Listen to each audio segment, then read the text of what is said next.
శక్తి మన చేతిలో ఉంది. మన ఓటు మనం వేసుకుంటే మీ సమస్యలు పరిష్కారం అవుతాయి. అందుకే కంటోన్మెంట్లో ఇటు శ్రీ గణేష్కు కానీ అక్క కానీ 25,000 మెజారిటీ ఈ ఒక్క అసెంబ్లీ నుంచే రావాలి. సునీతక్కను 1,00,000 మెజారిటీతోని పార్లమెంట్లో గెలిపించండి. ఎందుకంటే పోయినసారి నేను ఎంపీని, మీరు గెలిపిస్తేనే గెలిచిన. ఈసారి నా స్థానంలో మా అక్కని ఇక్కడ నిలబెట్టినాం. అక్కకేసే ప్రతి ఓటు నాకేసినట్టే, ఈ రాష్ట్ర ముఖ్యమంత్రికి వేసినట్టే.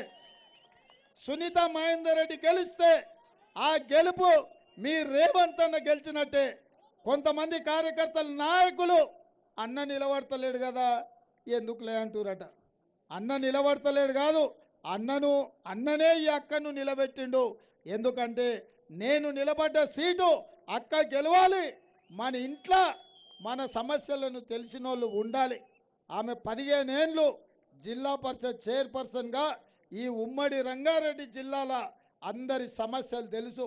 అందరికీ కావాల్సిన అక్క ఎవ్వరు పోయినా ఎప్పుడు పోయినా ఏం అడిగినా కాదనుకుంటే సాయం చేసే శక్తి సునీతమ్మకు ఉన్నది. అందుకే మా అక్కలకి నేను మాట చెప్పదలుచుకున్నా. ఆడబిడ్డకు టికెట్ ఇచ్చినప్పుడు మీరు గెలిపించుకోకపోతే రేపు పొద్దుగాల ఏ అవకాశం రాదు.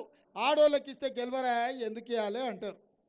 మరి ఇవాళ మీరు ఆలోచన చేసుకోరు. రేపు మన ఇంట్లో మన ఆడబిడ్డలకు మళ్ళా రాజకీయంగా అవకాశం రావాలి అని అంటే ఈ ఆడబిడ్డను మీరు గెలిపించాలి. మీ ఓటు మీరు వేసుకుంటే చాలమ్మా, వీళ్ళు ఎక్కడన్నా తిరగబోని వీళ్ళతో ఎందుకు మీరు అనుకుంటే చాలు. మీ అక్కలు అందరు మా అక్కలు అనుకుంటే మీ ఆడబిడ్డల ఓటు మీ ఆడబిడ్డకి వేసుకుంటే వీళ్ళు వేసినా ఒకటే వేయకున్నా ఒకటే. అవునా? మీరు ఎవ్వరు చెప్పకండి. ఇంటి ఆయన ఏం చెప్పినా తలకాయ లోపలికి పోయి మాత్రం చేతి గుర్తుకు ఓటేయరు. ఎందుకంటే ఆయన ఏమన్నా చూడొచ్చిండా? చెప్పింది తినేదే కదా. ఆయన చెప్పింది మీరు వినండి, మీరు చెప్పింది ఆయన వింటాడు. ఓటు మాత్రం చేతి గుర్తుకు అక్కకేయాలి. ఎందుకంటే మన సిలిండర్ 500కే రావాలి. మన ఆర్టీసీ బస్సు ఉచితంగా ప్రయాణం చేయాలి. మన 200 యూనిట్లు జీరో బిల్లు మన ఇంటికి రావాలి. మన ఇందిరమ్మ ఇల్లు మనకు రావాలి. ఆరోగ్యం బాగలేకపోతే 10 లక్షల రూపాయలు వైద్యం మీ చేతికి అందాలి. మీ రోడ్లు పరిష్కారం కావాలి. శాశ్వతంగా మీ నీళ్ళ సమస్య ఇప్పుడు వారానికి ఒకసారి వస్తుంది. మీకు రెగ్యులర్గా మీకు నీళ్లు రావాలి తాగనికంటే ఇవాళ ఈ ప్రాంతంలో గెలవాలి. ఇక బీజేపీ వాళ్ళు చేసింది చెప్పుకోనికేం లేదు. కేసీఆర్ అయితే సచ్చిన పామే, కేసీఆర్ కోసం మాట్లాడేది లేదు, కేసీఆర్ కోట్లు వేసేది లేదు. ఆయన కథ కంచికి పోయింది. ఆయన బస్సు ఎక్కి తీర్థయాత్రలు పోయింది. ఆయన అక్కడి నుంచి అక్కడనే శంకరగిరి మాన్యాలు పోతాడు. ఇక బీజేపీ వాళ్ళు తయారైనరు. ఎంతసేపు ఉన్నా మా నీళ్ళు ఏవా అంటే మేము గుడి కట్టినాం కదా అంటారు. మా రోడ్డు ఏదా అంటే జై శ్రీరామ్ అంటారు. మా కరెంట్ ఏదా అంటే జై హనుమాన్ అంటారు. అయ్యా మా తాతలు ముత్తాతలు వాళ్ళ తాతలు తండ్రులు కూడా మేము దేవుళ్ళకు మొక్కిన వాళ్ళమే. ఈ శ్రీరాముడు హనుమంతుడే కాదు, పోసమ్మ, ఎల్లమ్మ, మైసమ్మ, దుర్గమ్మ, మాంకాళి జాతరలు మేము చేసిన వాళ్ళమే. బోనాల పండుగలు బతుకమ్మలు ఆడినోళ్ళమే. మీరు వచ్చి మాకు దేవుళ్ళ గురించి చెప్తారా? గుడ్డు వచ్చంటే కోడిని ఎక్కిరిచ్చిందంట. నీ సంగతి ఏందని? కోడి గుడ్డు పెట్టకుంటే గుడ్డు వస్తుందా? ఇవాళ మాకు చదువు నేర్పుతారు. అందుకే బీజేపీలకు ఒక మాట చెప్పదలుచుకున్నా. దేవుడు గుడిలో ఉండాలి, భక్తి గుండెల్లో ఉండాలి.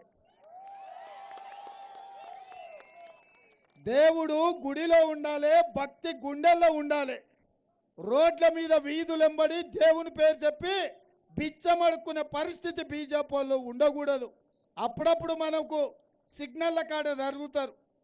ఖాళీ ప్లేట్లో దేవుని బొమ్మ పెట్టి బిచ్చమడుకునేటోళ్ళు ఉంటారు, చూసినామా? అప్పుడప్పుడు సాయిబాబాది ఇలా బొమ్మలు పెట్టి మనకు అక్కడక్కడ బస్టాండ్ కాడనో లేకపోతే సిగ్నల్ కాడనో మనల్ని అడుక్కునేటోళ్ళు వస్తారు.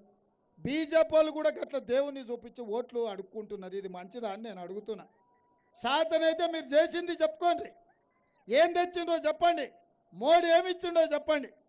మోడీ ఏమి ఇయ్యలేదు, మా అక్క చెల్లెళ్ళకు అన్యాయం చేసిండు. ఇవాళ ఇంకా అదంతా అయిపోయింది. ఇక రిజర్వేషన్లు రద్దు చేస్తామని రిజర్వేషన్లు ఎంబడి పడ్డాడు.